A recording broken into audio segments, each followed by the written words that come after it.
Hi everyone, my name is Jessica Raleigh. I'm a personalized professional learning program manager for Denver Public Schools, and today I'm going to model the mid-year reflection for Project Cam Opener.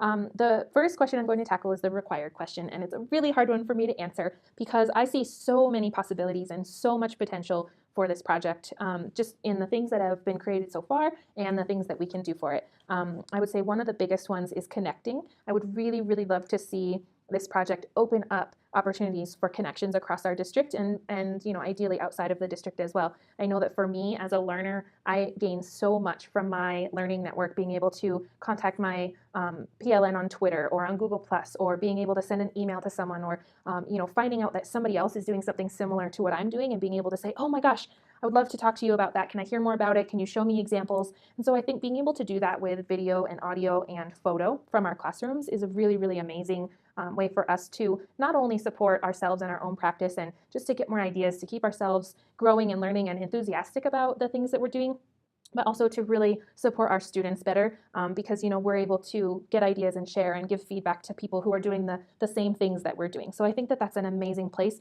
to tap into. I would love to see more teachers connected across our district, and being able to talk about the things that they're doing in their classrooms, in their practice, and just to support each other. I think that that's a really big piece of teaching, is having that support network as well. Another place that I see a lot of opportunity is looking at growth over time. So I am fairly new to Project Cam Opener just in the last couple months, and so whenever I facilitate adult learning, I always try to record at least a little bit of it, and that way I can look at things over time. But I think that there's a lot of potential there to set some goals at the beginning of something, whether it's the beginning of a year or the beginning of a 4-week unit that you're teaching, and to be able to put that, to put that video together and to look over time and say, well, here's how I am tweaking it, and to be able to constantly reflect and make adjustments, I think is a really powerful thing. A lot of times I remember as a teacher, I ended up reflecting on my practice sometime around the summer, because I was just so busy, and I tried as best I could to reflect throughout the year.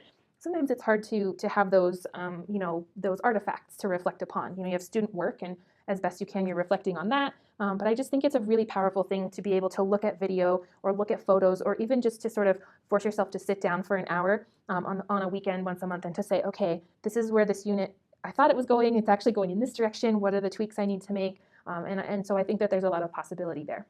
In terms of my own practice, like I said, I've been trying to engage in Cam Opener as a learner and a participant as best I can, and that's really informed a lot of the supports that we are creating. It's really helped me to understand, even just when people say to me, I'm so scared to put this video online, I feel the same way. Every single time I push the record button, I cringe a little bit because it's scary. It's a scary thing to put yourself out there like that, and especially when I'm putting my teaching out there, that's really hard. But I'm also really excited about being able to look at that over time, like I said, and to see my own growth and to make goals based on not just what other people are seeing and on the feedback that I'm getting from, at the end of a PD, the surveys that I get from participants, but also being able to watch the video myself and do that. I think that that's really going to help me grow and hopefully at a faster rate.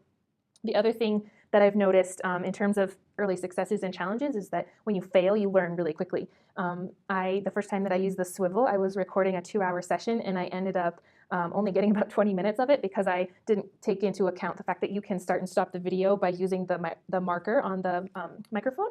And so I ended up with only 20 minutes, and at first I felt so frustrated and so disappointed. I had been so excited to look at this session that I facilitated, and I wasn't able to see the whole thing because I only got 20 minutes of the full 2 hours. But I experienced exactly what so many teachers have experienced, where something goes awry and they don't get audio with their video, or a really great lesson that they taught didn't actually get captured. And so I think it's great for me to experience those struggles, but I also noticed that when it goes successfully, I'm able to look at the video that I have, and I can grow in that way. But in terms of the technology, when it fails, I learn so much so quickly. And so the more I play with it, the more I use it myself, the faster I learn. So there's my reflection for right now. I hope that it was helpful for you to see hear some of my thinking. I really look forward to all of your reflections. If this is the first video that you have recorded, kudos to you. Way to go. Do not feel badly about it being your first video. I love that everybody's going to be pulling out their equipment and really getting going. Please take heart and know that everybody's at a different place, and that's awesome, and that's totally okay. We're just excited to hear where you're at in the process, and to, I've so enjoyed seeing a lens into everybody's classrooms. It's been absolutely amazing to see the things that you are all doing in your classrooms with kids. Absolutely brilliant. And now I'm excited to get a little bit of a window into your mind and see some of the things that you're thinking about with the project. So thank you, thank you, thank you. We really appreciate you, and I look forward to talking to you all soon.